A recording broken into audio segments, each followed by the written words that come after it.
इंतहाई नवेकला जिहा एंड अज नजर आया कि निकाह तो बाद ते हलाल सी ते जैद औलाद नूं भी बाहर सुट्टण ते मजबूर हो गए। क्यों है कि पल्ले कुछ नहीं सी, धी दा निकाह करने के बावजूद धी नूं टोर ना पाए। ते अज दा इह प्रोग्राम खत्म करन तो पहला तुहाडे सब तो इजाजत लैण तो पहला मैं आखांगा कि रले सरबंध सारे भरा इत्थों टुरांगे ते हाँ अच्छा इतने रखना तुहाडे नाल गल करनी ते मैं कहांगा कि जिस तरह अज घुमन साहब ने भी आख्या है, मैं भी आख्या है, आतिफ साहब ने भी अज ऐलान किया कि मैं पंजाबी मां बोली लई नाल नाल टुरांगा।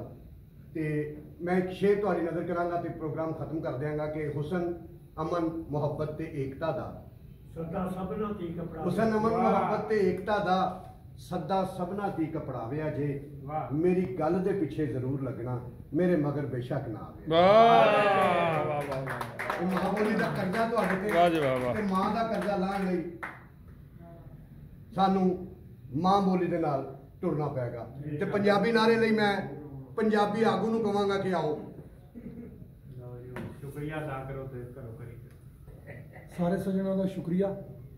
ते मैं सिर्फ एक गल कहांगा, चंद पंजाबी ढोल पंजाबी ते तुसां सारियां ने जवाब देना है, पढ़ पंजाबी बोल पंजाबी।